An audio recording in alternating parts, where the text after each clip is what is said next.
From Old Country Bumpkin to Master Swordsman is a great fantasy action anime that shouldn't be overlooked. At first glance, one might assume this show is just another run-of-the-mill harem series, but surprisingly, that's not the case. The story Shigeru Sakazaki has crafted is quite different from the usual narratives found in many of its contemporaries. As its title suggests, the series follows a middle-aged sword instructor from the countryside named Burrow Garnet. For 2 decades, Burrow has diligently honed his skills while teaching swordsmanship at his family's dojo. Unbeknownst to him, he's gained a reputation as an exceptional teacher, given that many of his students have become successful adventurers and knights after graduating. However, despite his extraordinary ability to cultivate the skills of fledgling swordsmen, Burrow hasn't accomplished much since taking over the dojo from his father many years ago. No longer striving toward his youthful dream of becoming a famous swordsman, he has grown quite content with this simple life. Burrow's plans to spend the rest of his days teaching in Beaten Village are ruined when his former student, Alucia Citrus, arrives at his house with a letter authorized by the king. Recognizing his extraordinary talent with a sword, Alucia recommended him as a special instructor for the Liberian Order. Unable to refuse an order sanctioned by the king without being severely punished, Burrow leaves his home to fulfill his duties instructing knights in the city of Beltrain. Shortly after he arrives there, Burrow is reunited with several of his former students, and his years of training are quickly put to the test as he duels strong allies and clashes with dangerous enemies. Considering the plethora of isekai, reincarnation, and party banishment stories that have been adapted lately, this show's narrative is a breath of fresh air. As enjoyable as those types of anime can be, a large chunk of them are derivative of one another and are plagued with issues that have held those subgenres back as a whole. Way too many of them lean into the same tired cliches and prioritize visual gratification through fan service or embracing a power fantasy element rather than focusing on telling a meaningful story. Thankfully, that isn't the case for this series, as Burrow's rise to Master Swordsman status is a more purposeful and unique tale. Nowadays, the genre is mostly dominated by stories featuring young protagonists, so the fact that this is centered around a seasoned swordsman is a welcome change of pace.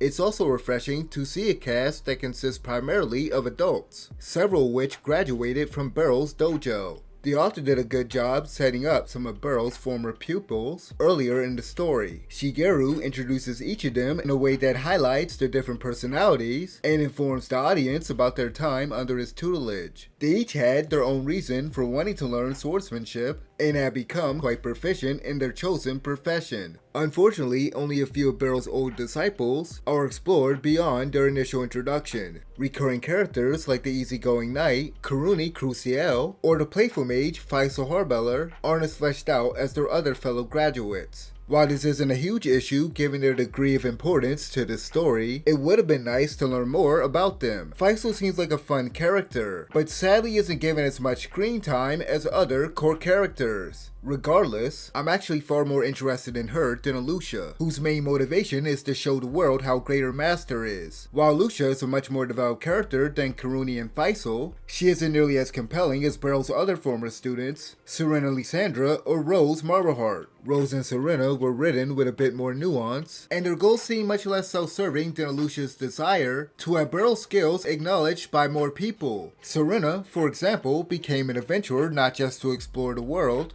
but to help protect people and prevent them from suffering the grief that comes with loss. Similarly, Rose joined the Holy Order to safeguard the children of her country. Their core motivations are a little more admirable and noble compared to the driving force behind some of Alucia's actions. Without spoiling anything, she didn't join the Liberian Order out of some overwhelming sense of duty or desire to help those in need. The show explores the events that led Alucia on the path toward her current goal as the organization's Knight Commander through a lengthy flashback in episode 2. Although it's not as captivating as the flashback covering Serena's backstory in the subsequent episode, it effectively explains why Alucia is so determined to see Burrow make a name for himself. Much like his father and his old student, Randrid Patrolock, she recognizes her master's talent with a sword, and didn't want his potential to be wasted teaching in the village. While all of Burrow's students revere his abilities as a swordsman, a few of them harbor feelings deeper than just pure admiration. Since the cast is almost entirely composed of female characters, I was expecting the author to lean into the potential harem aspect of the series by having most of the women fall for Burrow. Fortunately, Shigeru doesn't really frame these characters as potential love interests interest for him, and the protagonist dismisses the idea of getting with one of them due to the huge age gap. His feelings on the matter could obviously change over the course of the story, but right now the love Alesia and Rose have for him is one-sided. Aside from the Alesia-centric episode 8, the show doesn't focus much on their affection for their master. Although there might have been room to explore Rose's adoration for him a bit more, I don't think it was highly necessary.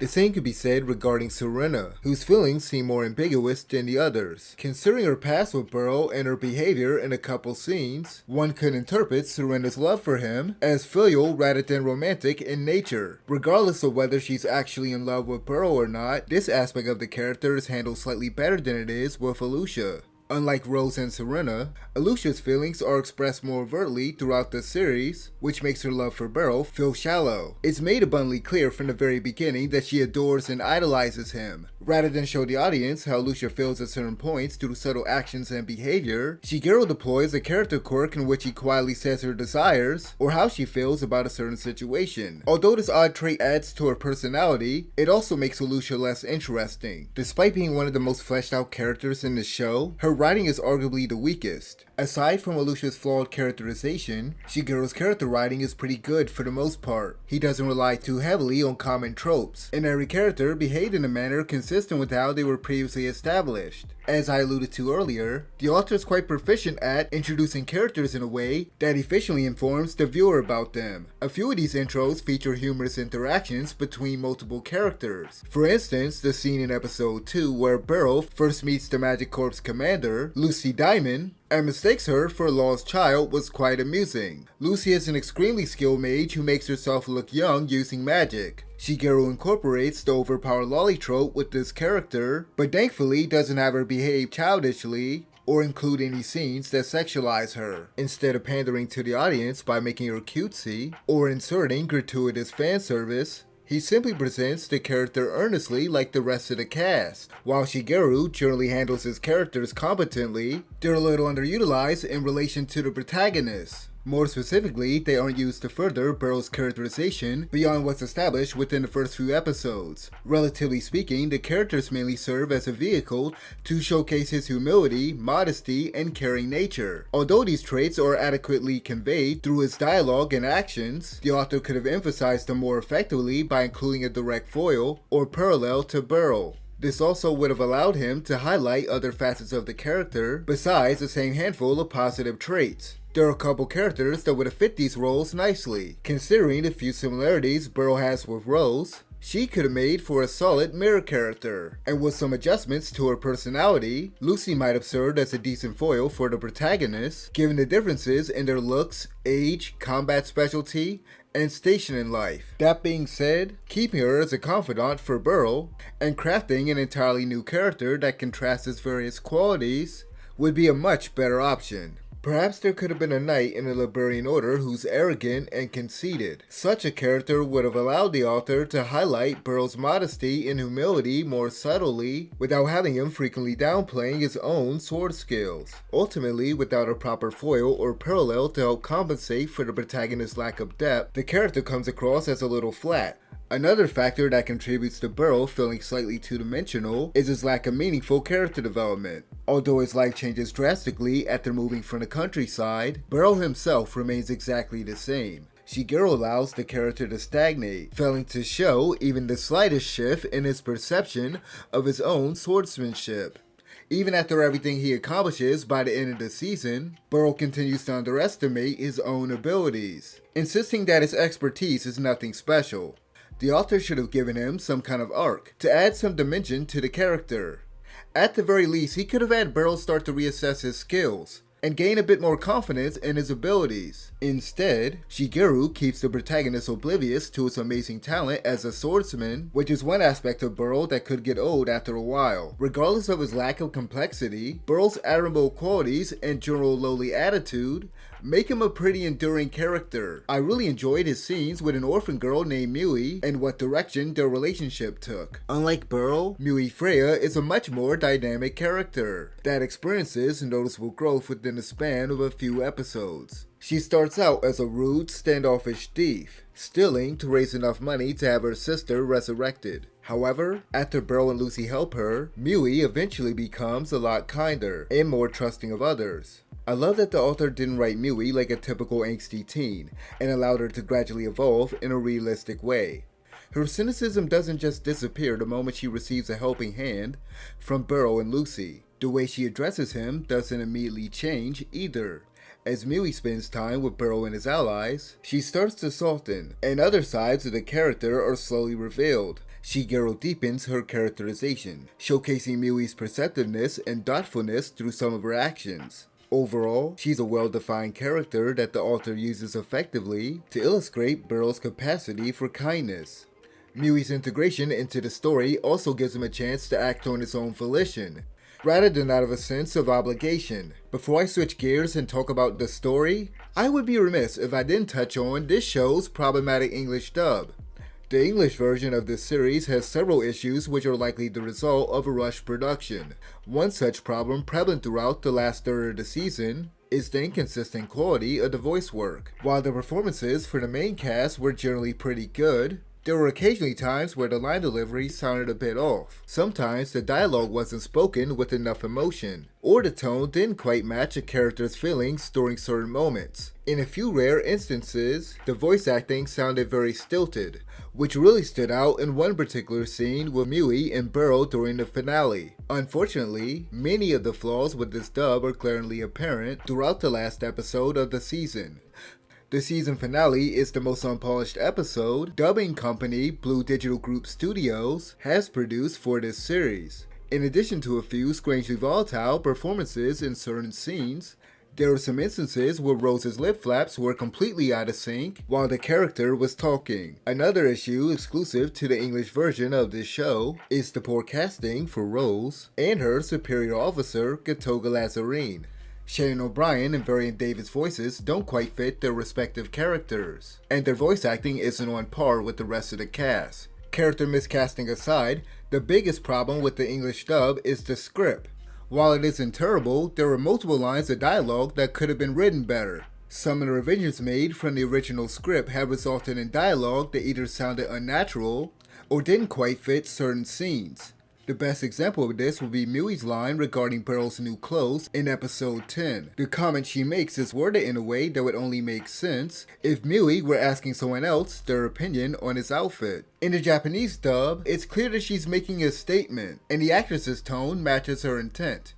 Although the English version of this series doesn't quite measure up to its Japanese counterpart, it's still a viable way to enjoy the story despite its obvious flaws. Shigeru has come up with a pretty solid story that doesn't take too long to get into its two major conflicts. While I thought the pacing was fine, others may feel like it slows down too much past the midway point. Episodes 7 and 9 don't progress the narrative much, with the latter kind of feeling like filler up until the last couple scenes. Fortunately, the story ramps back up going into episode 10, which kicks off the second major conflict involving an assassination plot against royalty. During this particular storyline, Burrow and his comrades are tasked with protecting a prince and princess as they visit certain areas around the kingdom of Liberius. The middle portion of this 3-episode mini-arc was really entertaining. There's a lot of action at this point in the narrative, and things start to get really tense going into the finale. Episode 11 has a very intense fight scene toward the end that was presented very well. Apart from the exciting action sequences, the show briefly touches on an interesting power struggle instigated by religious zealots from Rose's homeland. This will probably be elaborated on further next season, along with the goals of the Church of Speen's radical faction, which have been at the heart of every main conflict so far. Burrow's previous encounter with that fanatical group was the biggest highlight of the season's first half. There were a couple solid emotional moments in episodes 5 and 6 that stem from the callous actions of one of the church's bishops. The situation with Bishop Revios is capped off by a fantastic fight scene with Burrow taking on one of his followers. Shigeru provides a satisfying conclusion to both storylines involving the religious extremists, setting certain characters on a new path, while hinting at potential conflict with the group in the future. It's worth noting that outside of those two short arcs, there are plenty of nice, calm slice-of-life moments, with Burl doing different things with various characters. The author sprinkles in a little humor during some of these peaceful scenes, which rarely fell flat and never felt out of place. Aside from these short bursts of comedy, Shigeru leans into Burl's job as a sword instructor by including moments where he assists the knights with their training.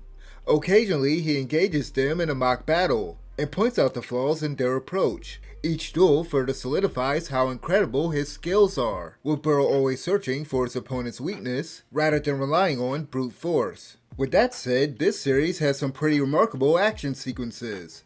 Animation studio FEARnoHATE has done an amazing job with the overall presentation of the fight scenes. I was very impressed by how seamlessly they integrated the CG animation alongside the standard 2D style. It blended in so well that I initially didn't notice whenever the studio switched between the two mediums. I was very surprised by how smooth the movement of the 3D models were and how expressive they managed to make the characters. Quality-wise, the disparity between the two types of animation was often pretty minuscule.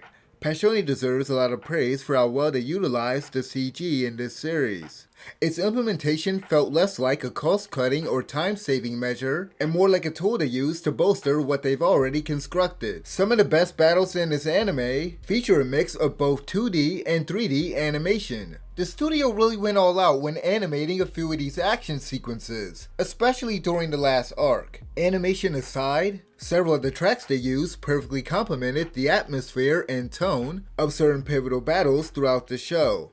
The camera work was a bit more dynamic in these scenes, and the fight choreography was generally impressive. After seeing what they've achieved here, I'm confident that the studio's next endeavor, Chain Soldier Season 2, will turn out just fine. All things considered, from Old Country Bumpkin to Master Swordsman is a refreshing fantasy series with an engaging story, likable, mature cast, and wonderful action scenes that often feature impressive CG animation. While the characters are established well, some of them are pretty static and could be elaborated on much further. The most notable of the bunch being Alusha and Burl. Their lack of depth and insufficient characterization really stood out amongst the central cast. Apart from those character flaws, the English dub has multiple problems that likely could have been avoided if the dubbing company were given more time to produce each episode. This was the studio's first time working on a same-day dub in English, so it's possible they weren't able to refine everything under a tighter weekly schedule. Regardless of the show's shortcomings, I'd still recommend giving this anime a shot if you're looking for something a little different from the usual genre offerings. Anyway, if you've seen this series, let me know what you think about it in the comment section below, and as always, thanks for watching.